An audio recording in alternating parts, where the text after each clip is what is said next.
Welcome to What is Going for new thought from the edge of Each week on OMTimes flagship radio show, veteran broadcaster, author, and media consultant Sandie Sedgbeer conducts thought-provoking interviews with inspirational authors, artists, musicians, scientists, speakers, and filmmakers who are working at the point where spirituality and science meet consciousness at the very edge of Here is your host, Sandie Sedgbeer. Hello. There is a Japanese saying that we all have three faces. The first face we show to the world. The second face we show to our close friends and family. And the third face we don't show to anyone. Can you guess which one is the truest reflection of who we are? We're all adept at masking the aspects of ourselves we don't want others to discover. The overthinking, second-guessing, doubt-ridden, self-criticising parts that constrain our behaviour and confidence, preventing us from being, expressing, and even knowing the fullness of who we really are. But this week's guest can change that for us.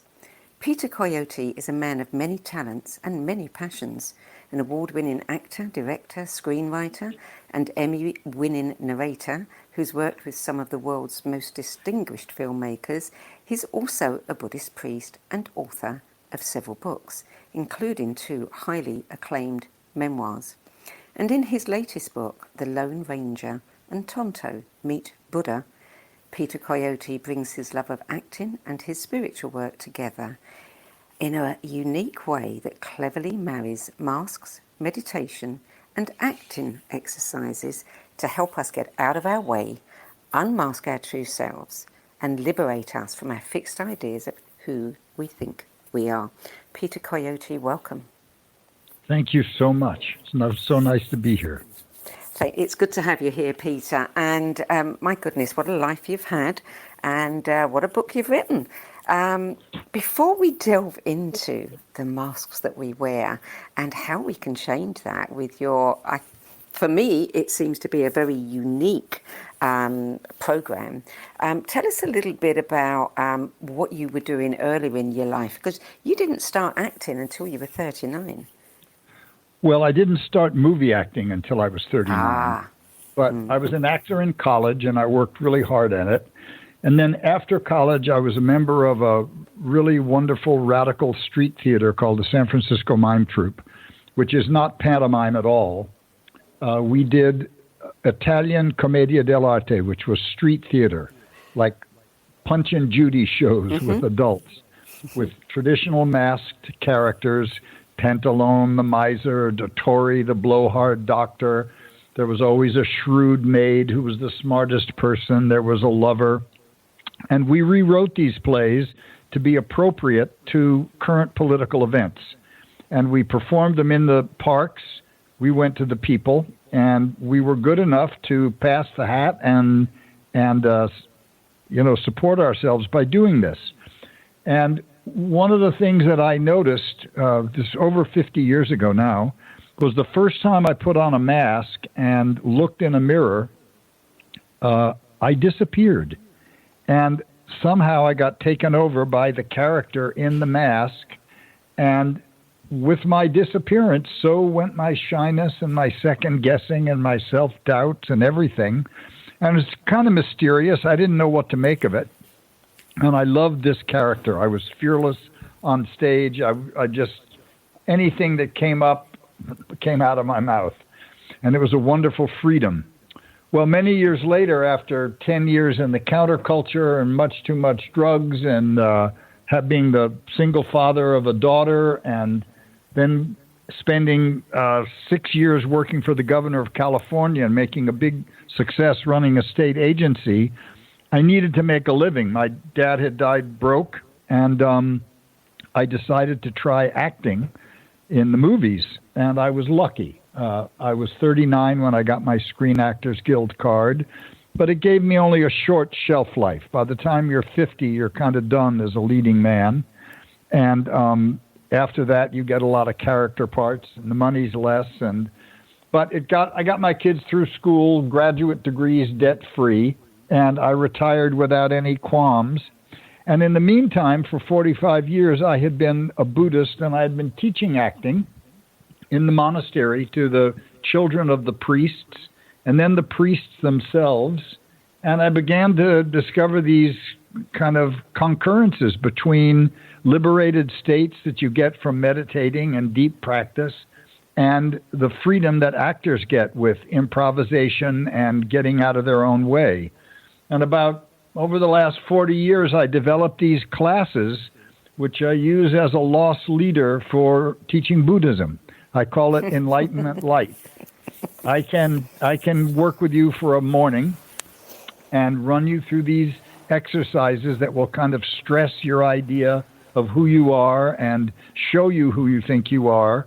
And then when I put a mask on you and hold a mirror up in front of you, bingo, Sandie goes, and whoever's there in the mirror somehow informs you. It's a mystery. You know everything about them.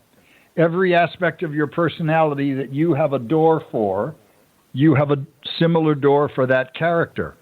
And you'll have 10 minutes of freedom from absolute self-criticism, self-doubt, nervousness, stage fright. And to prove it's not a hoax and to prove that you just did this cold stone sober, I give each student in the class 3 masks. And they do it 3 times, and they find 3 different characters. And it's never failed in 45 years. And so then I use that to say, look, you just did this cold sober.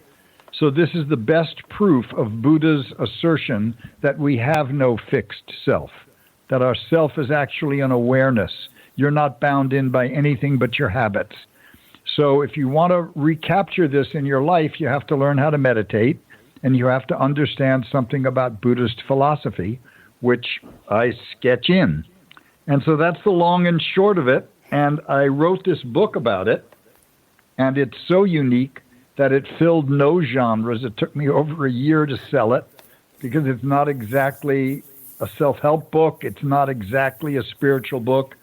And because I wanted to do more than just describe the exercises, I brought quotes from my students in, telling the reader how they felt. And I also created this whole parable about the Lone Ranger and Tonto. 2 human beings out of work after their scriptwriter died, lost in the desert, fat, overweight, they don't know what to do, and they run into the Buddha, camped out on the desert. And the Lone Ranger thinks that this guy must be the servant of a very wealthy man because he's so polite, so well trained, takes perfect care of their horses, and says to Tonto, well, let's just hang out here a while till his master comes back. Maybe we can get a loan. Maybe the guy will invest in a movie. And the Buddha reads right through this. And in the course of the book, each teaches each of them to meditate, and each of them has an enlightenment experience.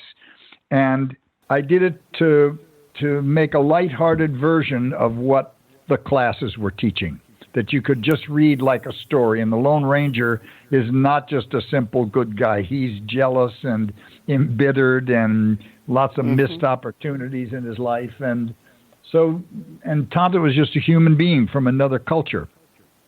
So that's the book. You say it doesn't really fit one genre, but it does fit Does fit what? Spiritual book. It does fit several genres. Yeah, I hope so. I mean, it seems to be doing really well. People seem to really like it. And many of these exercises you can do at home just to kind of find out what the parameters of your self-identity actually are. Because we never know. We just believe everything we think generally.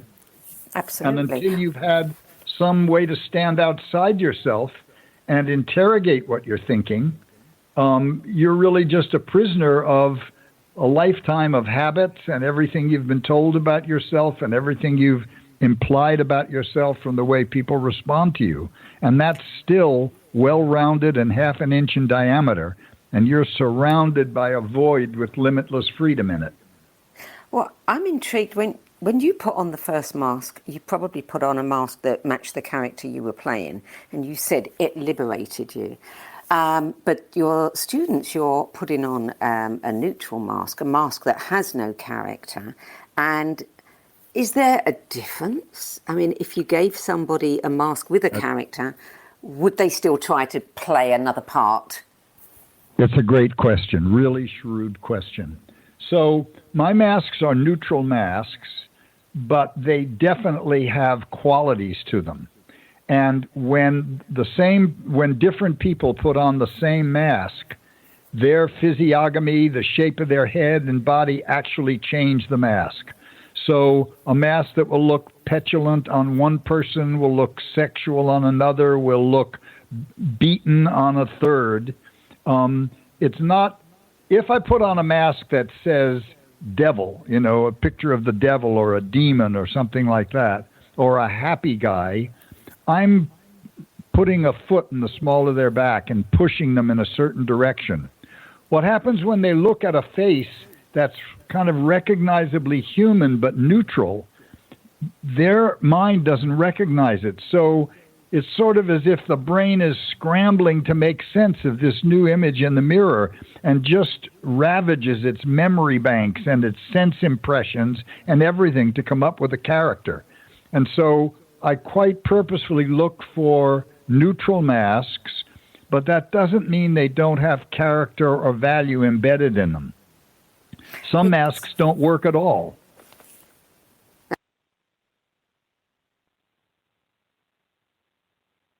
Are you there?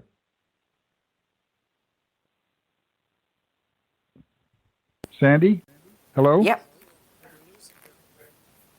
You're losing me? Yes,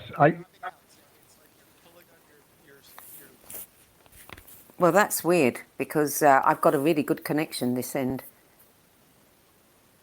Okay, well, anyway, I just said some masks don't work at all. They don't seem to have any energy, or they don't seem to inspire people. And it's a trick to find neutral masks that actually have qualities about them that inspire the imagination. Are you able to, when you look at masks, are you able to pick out the quality ones from the others that don't seem to do anything? Sometimes, yeah. Sometimes I have to try them on. Sometimes I'll just see that a mask just doesn't work across a number of students. And then and there's no way to tell. One of the really effective masks I have, which is on the cover of my book, is a $1 stamped plastic mask. But for some reason, it works. There are pictures in your books of students wearing the mask, and it is very clear to see how their body language changes. Yes, you can exactly. Completely, and you can see that the emotions must follow. But I'm very intrigued at the characters that emerge.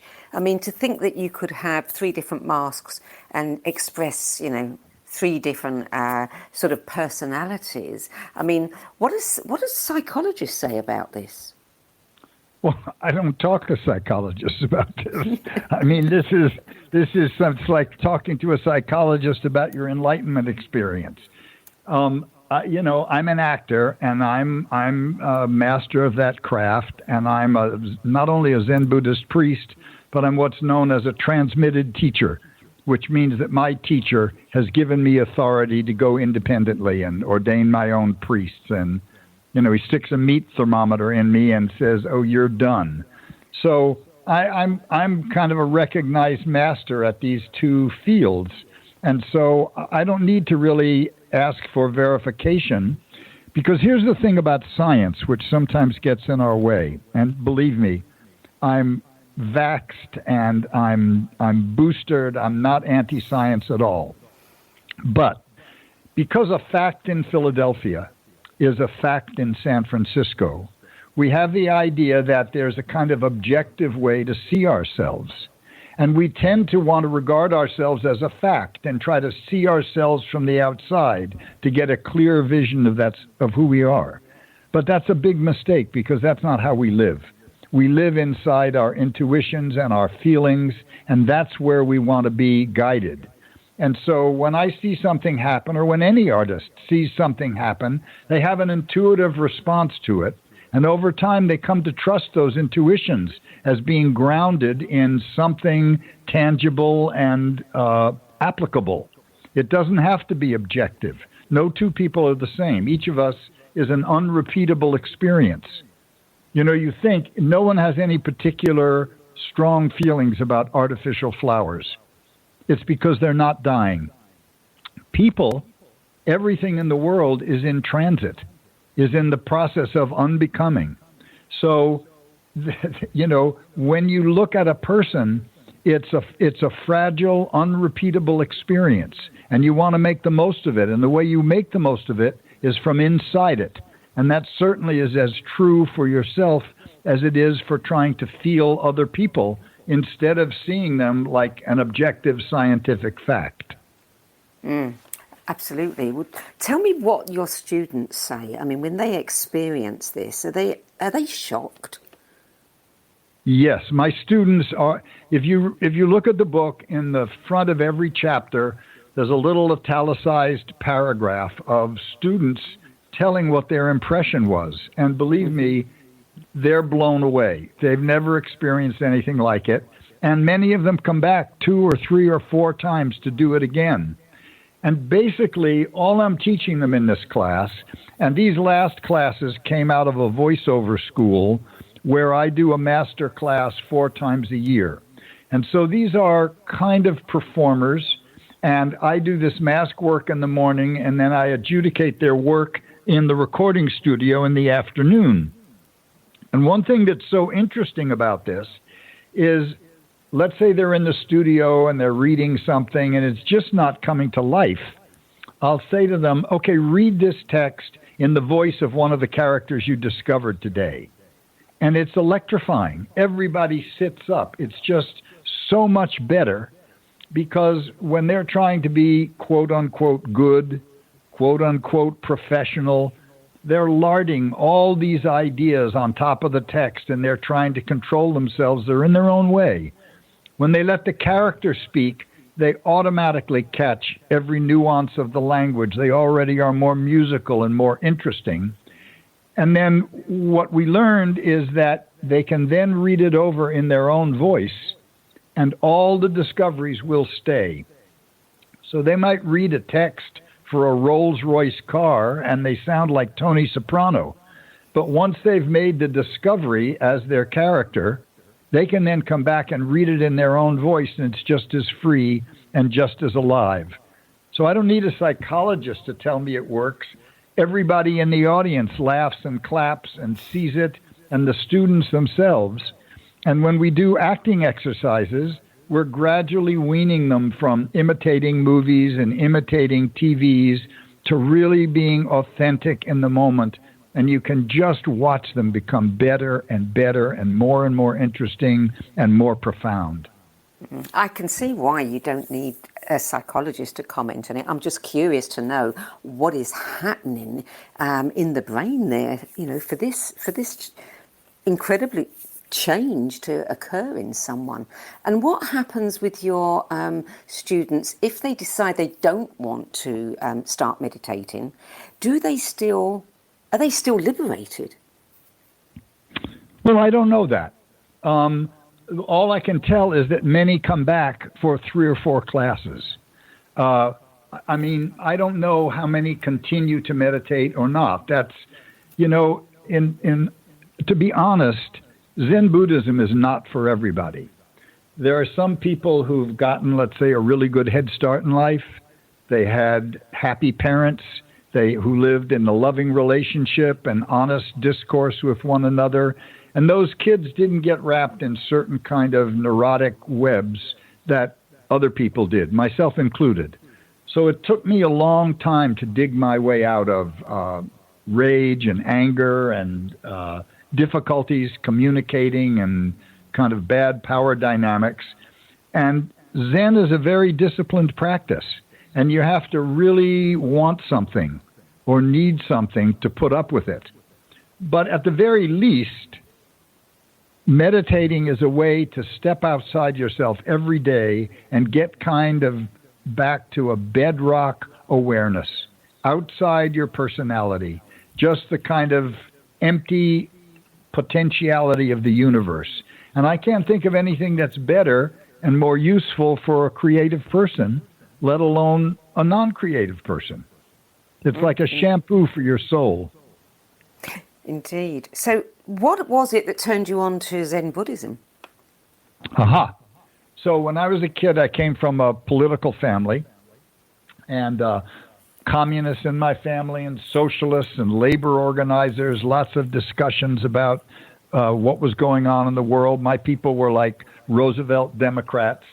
And by the time I was in my teens, I already had critiques about the culture where I felt I didn't fit. You know, it was very materialistic. It was, I felt like all the television shows, Father Knows Best, all this kind of crap were just propaganda, creating an idea of what America was. So somehow I started to read about the Beats. And the Beats were grown-ups who were critical of the culture and much more educated than I was. And they gave me a kind of platform, intellectual platform. And the Beat poets like Gary Snyder and Allen Ginsberg, Gregory Corso, Philip Whalen, all these people seem to be very, very smart and really have their heads screwed on right. So I began reading about Zen Buddhism because they were talking about Zen all the time. And to a 14-year-old, it seemed fantastic. I was a kind of fat, mouthy kid and cripplingly shy around girls. And the idea of enlightenment seemed to me like an antidote to kryptonite if I was Superman. You know, I would know the answers to all mysteries. I would be suave. I would be as good as the samurai sword fighters in the movies. So that carried me along for a number of years. And when the counterculture was over and I ended long heroin use and psychedelic use and stuff like that, I really had to remake my life. And I put myself in therapy and I started sitting zazen. A girl I was sweet on and later married was a member of the monastery, and she got me sitting. And little by little, it kind of stabilized me and got me down and got me quiet and gave me a perspective on which I could start to look at myself and see healthy people and disciplined people and really change my life pretty radically. So there was just a direct line from reading the Beats to reading about Buddhism. And then one of the chief Beat poets was a guy named Gary Snyder, who by the time I was out in the Haight-Ashbury, he was a world-famous essayist, environmentalist, Pulitzer Prize-winning poet, and he had lived for 9 years in a monastery in Japan. And I was introduced to him by a mutual friend, and he was such an impressive guy, I thought, I got to get to know this guy better, and struck up a relationship, which continues to this day. And while he was not my formal teacher in any regard, he was an inspiration, and I modeled a lot of my thinking and my behavior off his life. That's fascinating. And you took a lot of drugs back in the 60s. Once you got into Buddhism, you found that you could get the same kind of effect just from meditation, and the same kind of thing you can actually get from wearing a mask as well. You say that wearing a mask can liberate people in the same way that taking LSD can. Well, here's the problem with psychedelics. I mean, believe me, I used to test psychedelics for Owsley, the chemist, the guy that made, sunshine, the most famous acid. And I would inject it just because he didn't want to wait 20 minutes for it to come on. I've had lots and lots and lots of LSD. And I don't think there's anything wrong with it, really. But it's like being flown to the Grand Canyon in a helicopter. You get there, and the vista's awe-inspiring. It shakes you up. It changes your perspective. But you got flown there in a helicopter. You can't get back without the helicopter. You don't know how you got there. If you get there by walking, which is the equivalent of meditating, you can leave breadcrumbs for yourself. You can always get back there. And the truth is that no psychedelic trip on its own is going to overcome a lifetime of habits. Eventually, your habits will resubmerge all that illuminated knowledge. You'll be a little broader, you'll be a little different, but you won't have fundamental change without instituting certain kinds of practices. And so from that point of view, I don't use drugs anymore. But I also want to I want to be clear that when I was using heroin and things like that, I was not searching for enlightenment. I was basically trying to calm the junkyard dog in my psyche, and couldn't face up to certain painful events and interludes and impulses and stuff like that. And it was not until it became life or death that I stopped doing that I made enough of a quiet space to change my life. And that was going to the monastery and sitting zazen and going into therapy to help, really sweep the corners clean. We're going to take a brief break now, Peter, and we'll be back in a few moments. You're listening to What Is Going On. I'm Sandie Sedgbeer, and my guest today is award-winning actor, director, screenwriter, narrator, and author Peter Coyote. And we're talking about his latest book, The Lone Ranger and Tonto Meet Buddha, in which he helps people unmask their true selves and liberate themselves from their fixed ideas of who they are, using 50 years of Buddhist practice, acting, masks, and improv exercises. We'll be back with more from Peter Coyote after the break.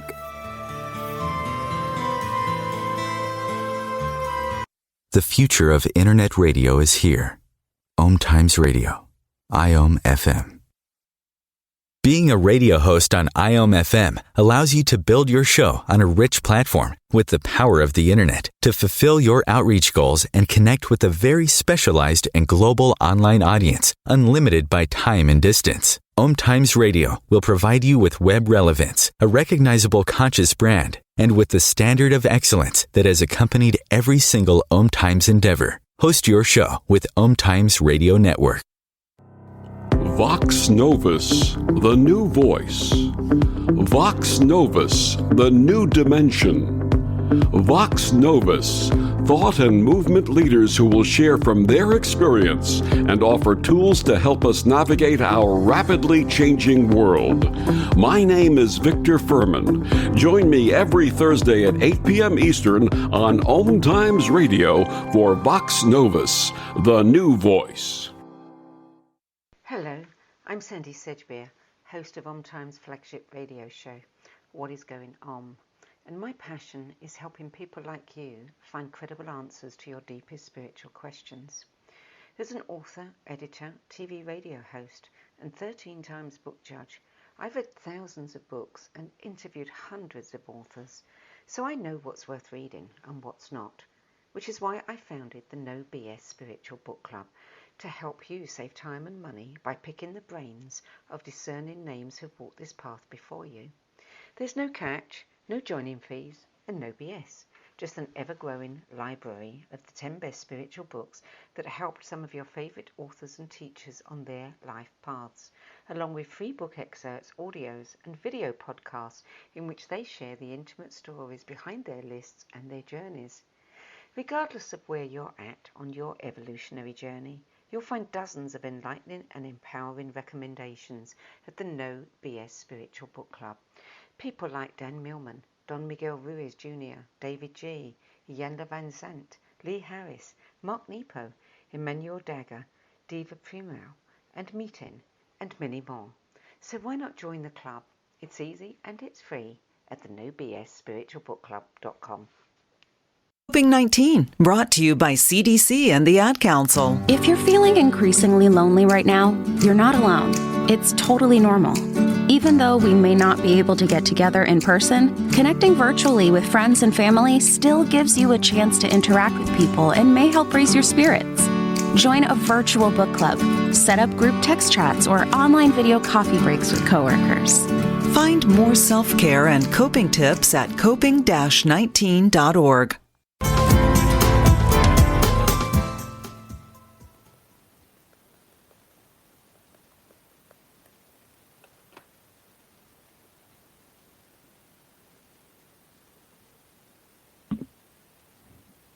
Say hello.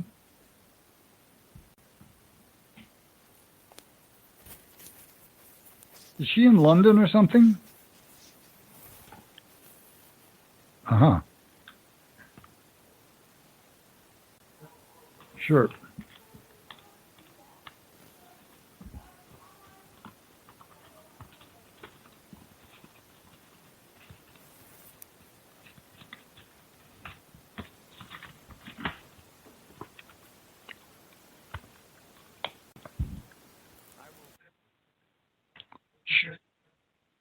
I see. Okay.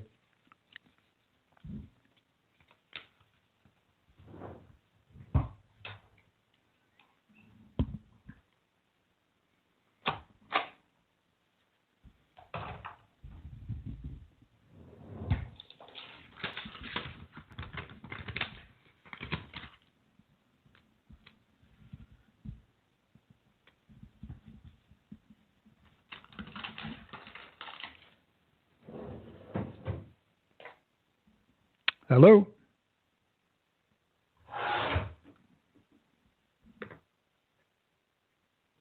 Okay, I'm fine.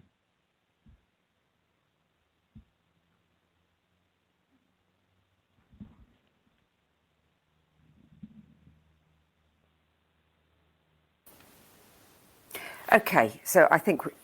Okay, good. Peter, welcome back, and I am so sorry about the technical challenges. We'll get them edited Totally out. okay. I didn't know you were calling from London. You know, well, it's not normally a problem. I lived in London on and off for 30 years. Well... I've lived all over the city. It's an interesting place now, I can tell you. You know, it's so interesting that you're talking about masks, and we've all been forced to wear masks for 2 years, and a lot of people are resisting them, and other people feel very uncomfortable in them. And you would think everybody wants to take their masks off. We're always being told, take those masks off that we hide behind, and yet here you are encouraging us to wear them and to find ourselves behind them. I find that absolutely fascinating.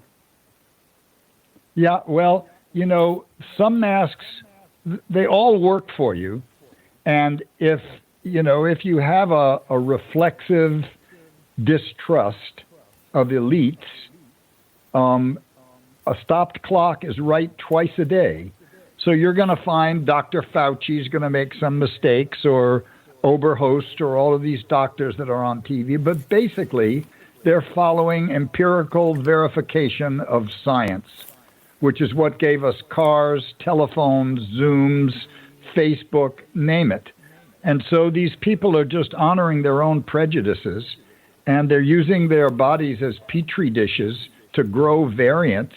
And they're flooding the hospitals. They're exhausting the nurses. The doctors are taking out ads in the paper over here, begging people to get vaccinated.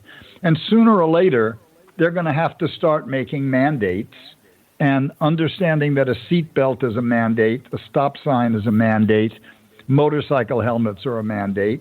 And if you're not going to take care of yourself in your community, maybe you go to the back of the line for a bid. Maybe you don't get to just disregard all modern medicine and then just show up at the hospital and displace people who need heart surgery or cancer surgery and demand all the gifts of modern medicine. If you go for a lung transplant and you're a smoker, you go to the back of the line. If you go for a liver transplant and you're a drinker, you go to the back of the line. It's called triage.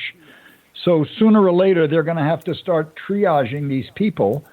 In the meantime, I don't see why anybody should be allowed to fly or play with the grown-ups if they're not vaccinated. And to do that, it means they have to have uncounterfeitable vaccine forms, as opposed to the little pieces of paper that a Cub Scout could make in the back of my phone. But that's here nor there. Those masks are good, and the masks I work with are good. Absolutely, absolutely. And the masks that we normally wear in our lives are not so good. And it's time to take those off. I want to talk about your memoirs, because your first one, Sleeping Where I Fall, chronicled your life in the psychedelic era of the 60s. And your second book, another biography, was The Rain Man's Third Cure, an Irregular Education, in which you share intimate portraits of mentors that shaped you. Mentors, do you think that mentors are really important in life? I mean, we tend to think of a mentor as somebody who encourages and teaches us, but we're also shaped by many people we encounter, some of whom are far from encouraging and caring. Sorry, you dropped out, Sandie. Sorry, the line keeps dropping out. It's very frustrating and distracting. Tell us about some of the mentors that have had an impact on you. I mean, you've talked about the beat poets, but what other mentors in your life have shaped you? Well, the first and most important mentor was a black woman from Henderson, North Carolina, named Susie Howard. My mother had a crippling nervous breakdown after my younger sister was born, and she couldn't care for us. And Susie Howard was working for my aunt, and my dad was busy, robbing Wall Street and making a fortune. He was not going to slow down. So my aunt sent this young 17-year-old girl over to take care of us. And she came into this depressed, unhappy, nervous household, and she just picked up all the troubles and threw them in a burlap bag over her shoulder. And both I and my sister, within 2 months, had transferred our loyalty to her. And she raised me until I was 14 years old. And she married a fellow named Ozzie Nelson, who was a gospel singer. And we were never out of touch. I buried her 2 years ago in Henderson, North Carolina. And for 11, 12 years, my house was filled with black people. I listened to their perspectives about white culture. I saw what was fair and unfair about it. But long before I knew anything about race, I mean, I was just a little kid, and I knew where I was safe. And so, in some level, Susie and Ozzie saved me from being a white man. And by a white man, I don't mean a Caucasian. I mean somebody who is completely ignorant of the privileges they get from being white and don't understand how we never have to worry. Are we in the right store or the right neighborhood? Are we okay? We never have to worry when a cop pulls us over. So that was a very big mentor to me. Another one was when I was older and my career was taking off, and I was really much more of a hit in Europe than I was in the United States. I did a film for Roman Polanski called Bitter Moon, and my costumer was an Italian count named Nino Cerruti, who was the teacher of Armani, Giorgio Armani. Mm-hmm. And Nino is an extraordinarily sophisticated, urbane, and thoughtful man. And he basically showed me how to navigate the upper reaches of Europe. And also a woman named Anouk Aimée, who was a great actress. Yes. She was in Fellini's 8½, A Man and a Woman. She was my closest friend for quite a while. And she really showed me how to move through Paris. One time we had lunch together, and I asked her if she'd mind going to a tailor's. I needed to pick up some pants. And so she went, and I paid for the pants, and the guy was reaching over the counter to give them to me, and she stepped in front of me and said, "You'll deliver them to the Bristol Hotel, thank you." And the guy said, "Sure." And I looked at her, an American golden Labrador. "Oh, what's the matter, huh? I'm right here." She said, "Go." So she took me outside, and as we were walking in the street, she said, "Peter, you don't understand. Paris is like the court of Louis XVI. You're either going up or you're going down, and everyone notices. Everyone notices. You're on the cover of Elle magazine and Vogue. You can't be seen carrying your clothes through the street." So stuff like this that you would never know unless you had an insider teaching you these things. So I had a number of mentors like this. Another one was a bebop jazz musician who was my dad's best friend, a guy named Buddy Jones, who was Charlie Parker's roommate in Kansas City. And I met him at 10, and I just fell in love with him. He was a true original, and he took me around. He introduced me to Miles Davis, took me to hear Billie Holiday's last concert at Carnegie Hall after the police took her cabaret card and she couldn't sing in nightclubs anymore. And he taught me how to live kind of what he would say on the one, which is the downbeat, how to be improvisatory in every moment and not live on habit and not live on preconceived ideas. And so that second book, The Rain Man's Third Cure, is less a memoir than it is about understanding the pursuit of wisdom and the importance of it, and naming and thanking the people who looked after me and taught me. And that was a very successful book too. You're known as a politically engaged person who's championed a multitude of causes, and that stems from your time in the 60s. What are the causes that are really close to your heart today? Well, you know, I despair about saying too much because they're so not in the public eye. But there are two existential threats to all life on Earth. And the first one is nuclear weapons that are set on hair trigger to fire on warning. If an accident set off one of the Russian missiles, ours would fire automatically on warning. And each one of these missiles is 50 times more powerful than the bombs that destroyed Hiroshima. And the Rand Corporation did a study of a supposed war between India and Pakistan, where 50 archaic atomic bombs were loosed,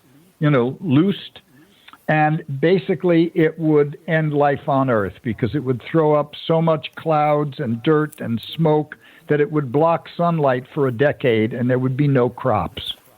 So the fact that these weapons are still there, still on hair trigger, that we're still using nuclear power and producing waste, which is being guarded by people making $100 a month in Russia, that any terrorist would pay a fortune for, and the fact that this is not a public dialogue, is not front and center, is as disturbing as the fact that global warming is not front and center, that people are still selling 500 horsepower cars and suggesting that being all you can be is having the right ride and your kids will be happy and you'll be happy.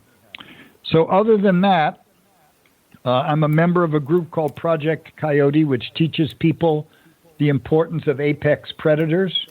You know, one coyote will kill 2,000 rats and mice in a year. So you take your pick. You kill the coyote, you get 2,000 more rats and mice.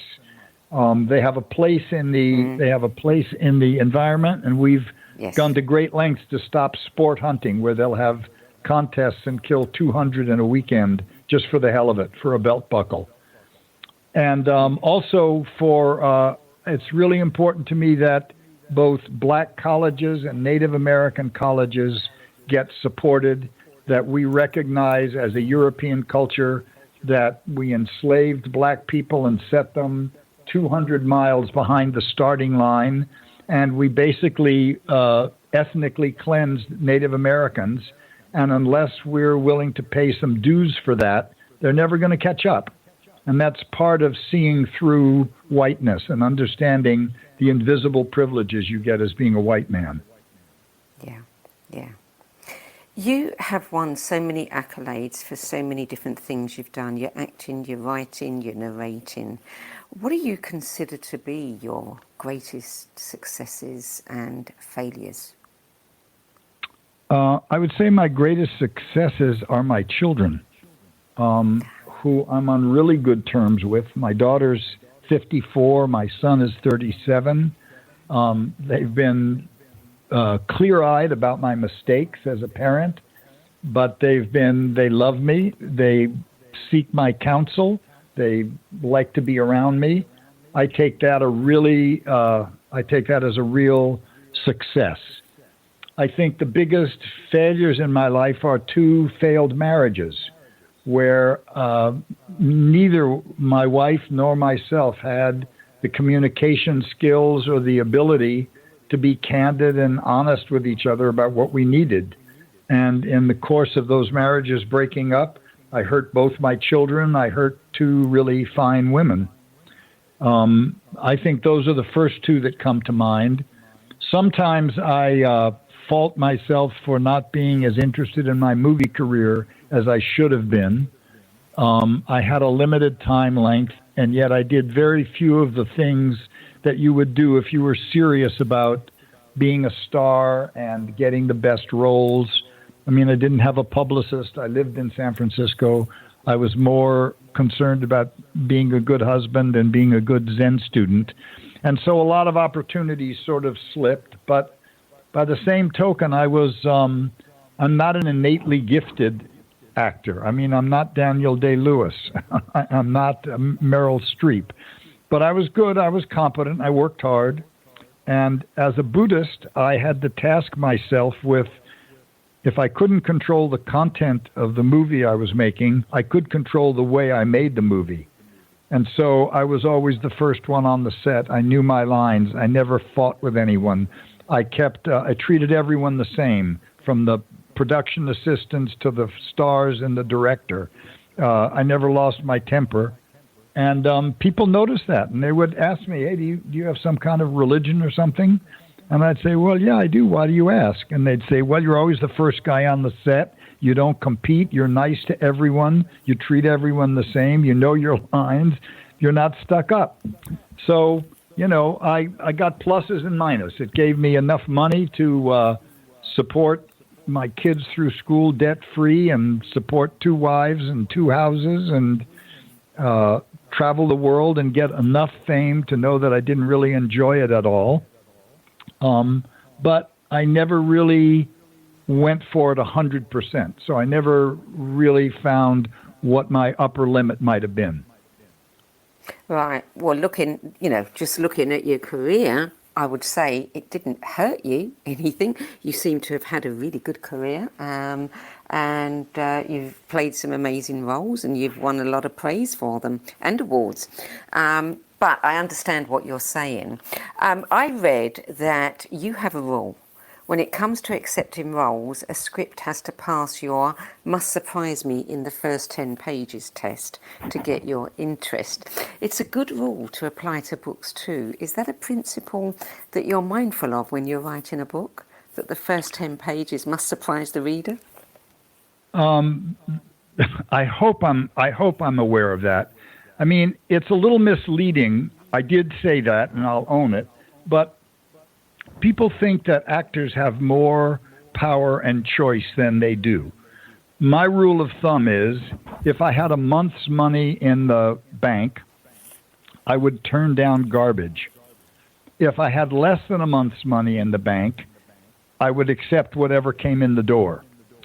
So, yes, if I had the power of discretion, of course, I would hold out for the best thing I was offered. But most people don't understand that as soon as a job is done, you're out of work. And when E.T. was over, despite making $365 million in the United States alone, I was out of work for a year. When The Jagged Edge was over, I was out of work for 9 months. When Outrageous Fortune was over with Bette Midler and Shelley Long, I was out of work for 9 months. So a month is not really a lot of fat or margin to have when you have 2 kids in private school and you have mortgages, you have alimony, you have living in California to support. So I need to be fair about that. We're almost out of time, Peter. I just want to ask you, you've just published your first book of poems, The Tongue of a Crow, which covers 59 years of writing. It's an interesting title. What inspired that? It's actually a line from one of the poems in the book. The poem is called. What's it called? Just a minute. I'm going to try to find it. It's a short, kind of ironic poem about mixed blessings. Things which are both positive and negative. Like a burglar robs your house and he throws back a pearl necklace. He drops a pearl necklace as he's leaving. A mugger rifles your wallet, and he throws back a picture of your ex-wife. Well, one of the lines was, slitting the tongue of a crow will teach it to speak English. It's not true. You don't have to slit the tongue of a crow, but people used to believe that.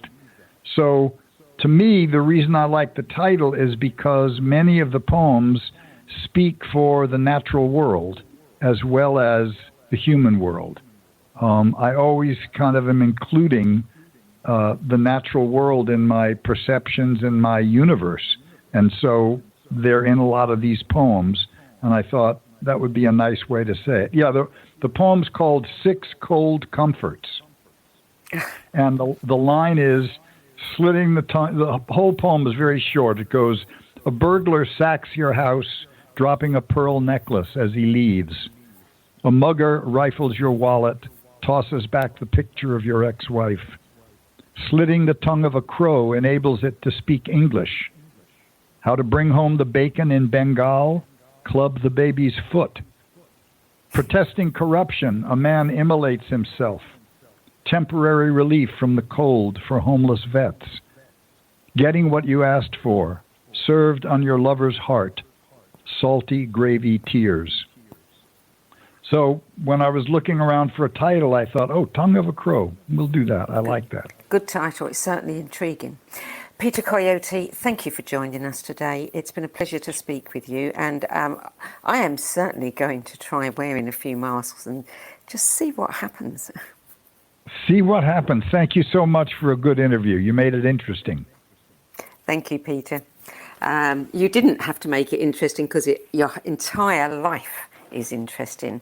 But we're out of time now, so we have to go. And for our audience, The Lone Ranger and Tonto Meet Buddha. Masks, meditation and improvised play to induce liberated states is published by Inner Traditions. Highly recommend it. Very unique book, and it is available at your local bookstore and online. And for more information about Peter Coyote, you can visit his website, which is his name, Peter Coyote. That's it for this week. I'm Sandie Sedgbeer. I'll be back at the same time next week with another edition of What Is Going On. Till then, it's goodbye from me. Thanks so much.